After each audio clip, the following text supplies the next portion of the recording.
the most talked about player in 2024 that's played no rugby, Cam Roigard. The moment he went down in Super Rugby, we all went, oh no. We did. We felt that was a guy who was heading in the right direction, showed some touches last year, Bossy, in terms of the All Blacks, and then he's been out, and then he comes on and plays a cameo against Manawatu, which was outstanding. Did you like what you saw? I did like what I saw, and he's looking probably a bit more physical. He's been able to come back a little bit bigger and things like that, but still, I think he just needs that game time. Look, he's the great hope, isn't he? The next best thing, but he's only played 3 tests. So is he in your 36 that's named tomorrow? Oh, 100%. He's in that 36, right? 100%. That All Black squad tomorrow. What role do you expect him to play quickly, or does he play next? For who? Cortez Ratama's playing some very good footy at halfback. So TJ doesn't... The biggest discussion is, do Sam Cane and TJ Perenara go? Do they make your squad, Sir John? That's everyone. Was Cam Roigard was saying, yes, he's going to make the squad, Do they make my right? squad from an ability point of view every day of the week? Do they make my squad thinking about the next World Cup? No. No, so I think we've got 3 world-class halfbacks, possibly 4. And I'd probably tend to go, do we bring Finlay Christie back in because he's played 20 tests and we just take those boys and play them against... You've got to play Ireland. We're going to meet them next time when? In the World Cup. So do they deserve to go? Does Sam Cane and TJ Perenara deserve... Of course they do. They're leaders. They've been great leaders over this. Is it the best thing for our game in the future? Nah. Would you move on? It's as blunt as it gets over there. It is. I love bluntness now. Yeah, normally I'm sitting there and I'm shaking my head at him, but I might agree in this case. Do you agree? Yeah, I do. I definitely agree on TJ. I think he's definitely a quality player. We all know that, but we've got some quality halfbacks. I mean, Noah Hotham is another one, you know, who's played for Tasman today. He's obviously got his 1 cap against Fiji. Did the basics really well, but he's another developing halfback that we need in the environment. Sam Cane, I think he still does the good things. He still brings a lot of physicality, good leadership, doesn't need the C next to his name. He just needs to do his job really well, which I think he did in the previous test matches. Because who else do you put at that 7 right now? Who would you start at 7 in that All Black squad right now ahead of Sam Cane? And that's a very good point. Dalton. And you've said it's Dalton Popperly. There's been some speculation. It's Artie Savia. If you're going to add, though, we're adding to the squad. Don't get bogged down in that, JK. I'm just saying, if you're adding to the squad, which you're adding 4 names that weren't part of the Rugby Championship. Who are those 4 names? Is a Peter Lakai a given? Or does he need to... Because the big debate is you can come to the All Blacks and you can hold a tackle bag, or you can play a couple of games for the All Blacks 15. Does Peter Lakai deserve an opportunity? He's been in the All Black squad as a training partner. Where do you see him? Yeah, look, it might be someone like him or an Ose or an Arawa, those type of players. They've all showed up very, very well in the NPC. And we remember, we've had more than that amount of players that have worn the jersey, so we actually got to trim guys off down to get that 36 this year. I actually think 36 is far too many. I think we need 32 because we're a growing leadership team. So all of a sudden, this leadership team have to lead more people. So it makes it harder when we've taken all the leaders out. So you've got a smaller leadership group that you're growing. Grow with your... You should know roughly... So Sam Cane makes your squad? Do you think it's critical he goes? Yeah, you should know roughly your 23. You might have 5 or 6 fringe, so you take around that 32, like you would in a World Cup. You go into Japan, that's your last pool play. Then you've got your quarter semi-final, England, Ireland, France. And that's your run-through. And you've got all the... Can't play them all, right? You're talking his language, though, over there, yeah. Because these are 3 big games you're talking about. Can you realistically expect to play your strongest 15 for 3 weeks in a row? So you're saying that there will have to be an element of versatility around some of the positions. But I am going to go back to the Sam Cane and Dalton discussion because I believe as a group of loose forwards, New Zealand has changed. So Sam Cane is playing at 7, but he's playing a lot like a 6.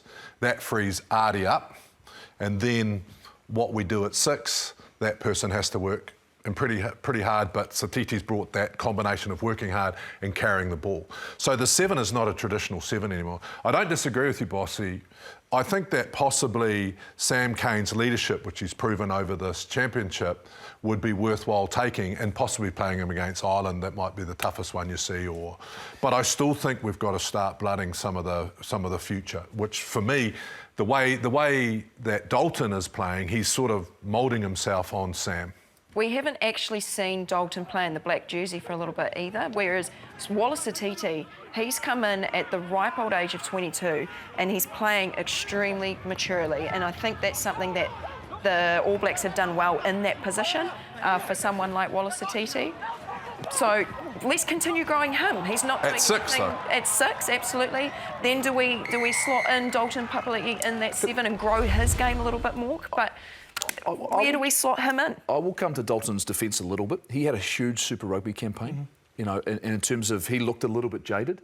I think by the time he came to the end of that, and all of a sudden he's gone into the expectations of being in around the All Blacks, he looked really sharp yesterday. He came off the bench and he looked as though he'd got a little bit of his pep back in his step. Now, the reality is they're dominating at NPC level, but I think it's absolutely critical that we have guys like him who know what it takes, have come off the bench in big games. We need his experience, whether it's starting or off the bench or just in the environment. I think this is a really critical end-of-year tour. Have you done your counting of Test matches to a World Cup? Because normally you've done your numbers. 30. Yeah. You're guessing. No, I'm not. You know, it's I'm 30. No, So you've I've actually done the game. Bossy He's might, actually done it. Bossy I didn't expect it to have Bossy a might help me here because I'm trying to do the maths in my head right here. I read an article. Right? We have to look to the future. It's just a matter of when. We absolutely do. And although the World Cup for the All Blacks is 3 years away, that's still not a lot of time to develop our young forwards who are coming through. And actually one of the main players that was missed out that a lot of people were a little bit surprised about was Sotutu. He's been playing brilliantly. There's a lot of players like Sotutu, like Fakatava, playing brilliantly for Hawke's Bay, pulling them through. So there are a lot of guys on the fringe. I think we're very healthy in a few positions, but I'd take Hoskins.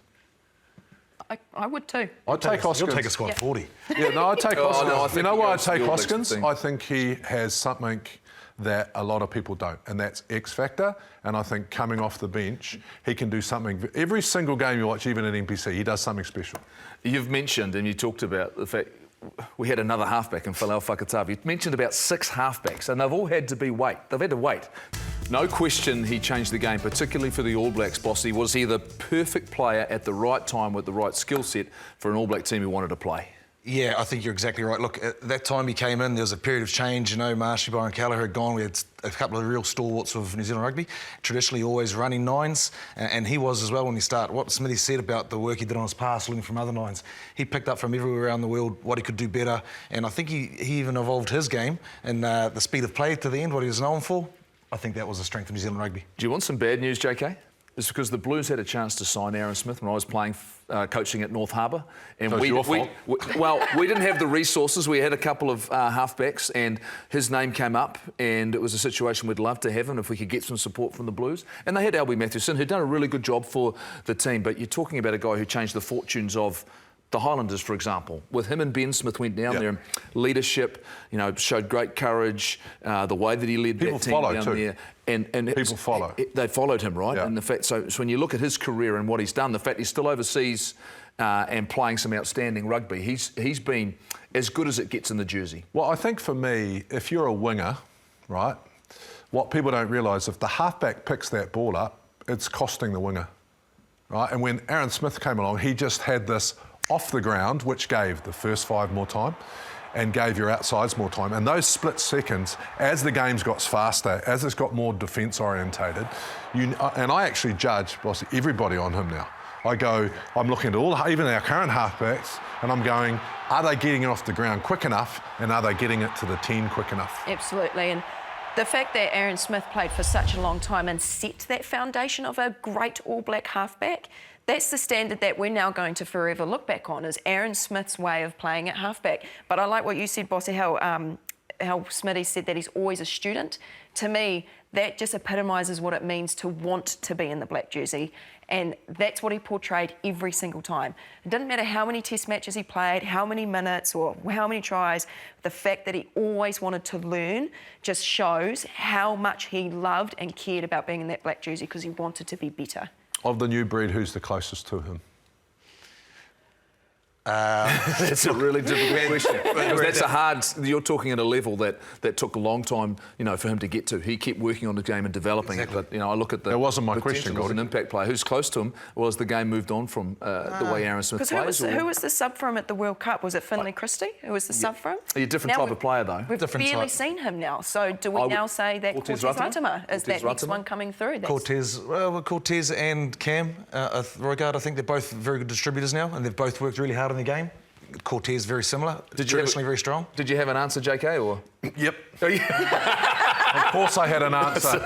I think that, like, game changers, definitely a game changer. And New Zealand, I believe, has always been coming up with new solutions. I think someone like Cam needs to take a combination, and I think he can be as good but also bring something different, because that's what we need. We need the position to also evolve.